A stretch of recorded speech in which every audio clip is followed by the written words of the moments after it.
Es probablemente el suceso más conocido de todo el siglo XX. Un conflicto que involucró a prácticamente todo el mundo durante los años 1939 y 1945. ¿Qué fue la Segunda Guerra Mundial? ¿Cuánto sabemos realmente sobre ella? ¿Cuáles fueron las causas y sus consecuencias? Quédate con nosotros, suscríbete a nuestro canal y activa las notificaciones.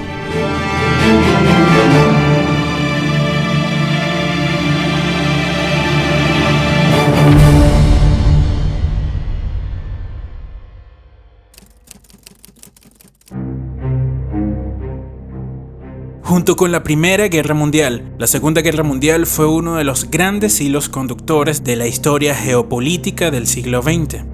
Dio lugar a la extensión del poder de la Unión Soviética a las naciones de Europa del Este.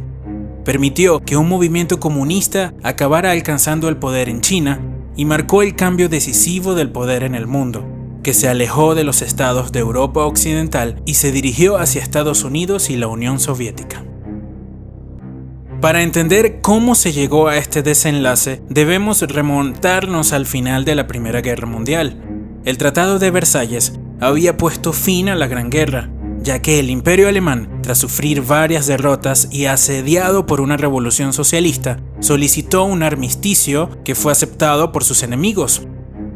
Los alemanes necesitaban un nuevo líder que les guiara a recuperar lo perdido y limpiar la imagen de una Alemania derrotada. Así surge un vendedor de cuadros fracasado, dedicado a predicar el ideal nacionalista, impartiendo numerosas conferencias en toda Alemania. Sus ideas se convirtieron en obsesión, desencantado con el gobierno democrático de su país, a cuyos políticos acusaba de haber traicionado a Alemania, aceptando las condiciones del Tratado de Versalles. A principios de 1921 hizo gala de sus dotes de gran orador y maestro de propaganda, consiguiendo aumentar las filas de su Partido Nacional Socialista de los Trabajadores Alemanes, gracias a sus discursos polémicos contra grupos marxistas y judíos y el impulso de su teoría de la superioridad de su raza y del camino que el pueblo alemán debía seguir para engrandecer a la nación. Pero en 1923 fue detenido, juzgado y condenado por alta traición, aunque tan solo pasó en la cárcel 9 meses. Tiempo que aprovechó para plasmar sus ideales políticos extremistas en un libro desquiciado y de escasa calidad literaria llamado Mi lucha, una autobiografía que marcaría las pautas de lo que haría los años siguientes. Luego de su encierro, Hitler volvió a la palestra política y acabaría ganando en 1932 unas elecciones con mayoría simple para alzarse como canciller de los alemanes. Reconstruyó el Partido Nacional Socialista rodeándose de un grupo de colaboradores fieles, creando instituciones. La Gran Depresión y las dificultades políticas de la República de Weimar le proporcionaron una audiencia creciente hasta ganar el peso electoral suficiente para ser nombrado jefe de gobierno por el presidente Hindenburg en 1933.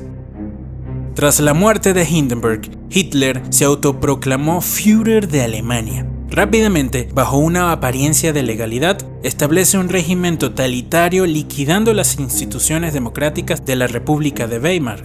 De este modo, el 21 de marzo de 1933 inauguraba el primer parlamento del Tercer Gran Imperio Alemán, y 2 días después se aprobaba una ley que le otorgaba el poder absoluto sobre la nación. Con total libertad en el poder, Hitler rearmó al ejército y aumentó su capacidad, siendo la persecución de los judíos una política activa por parte del nazismo.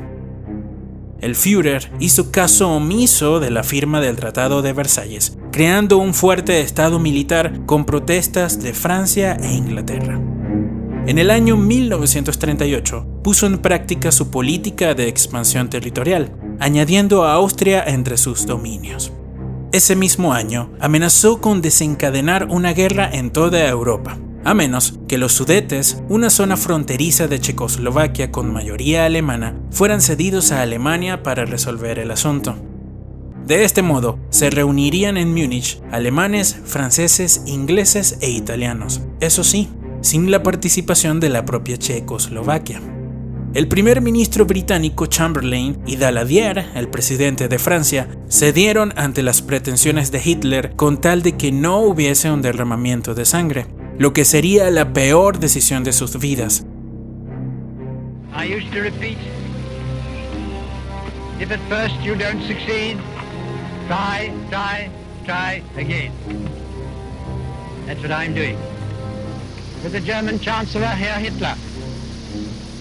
And here is the paper which bears his name upon it as well as mine.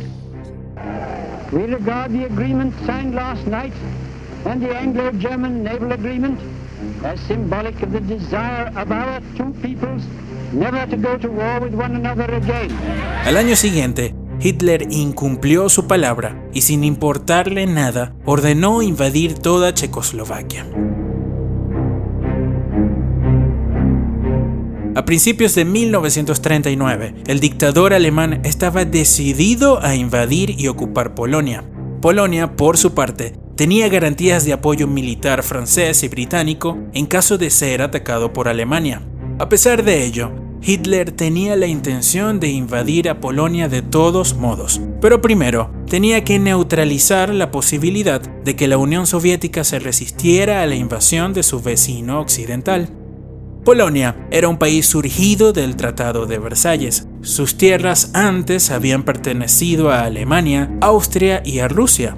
A los polacos se les había concedido una franja de tierra para que el país tuviese una salida al mar Báltico a través del corredor de Danzig, partiendo a Alemania en dos.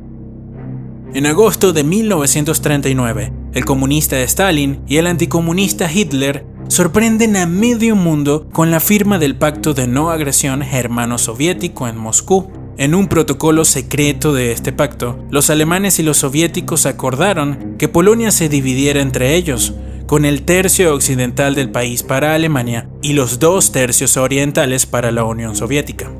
2 enemigos irreconciliables firmaron no atacarse.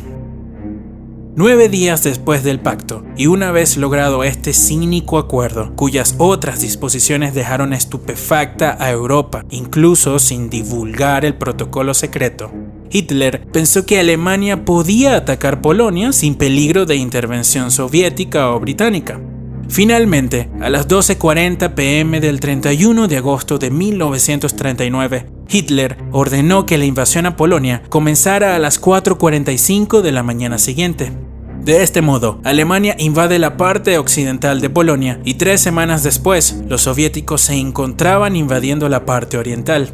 En menos de un mes, Polonia sufrió la derrota a manos de las fuerzas alemanas y soviéticas. La Segunda Guerra Mundial había comenzado.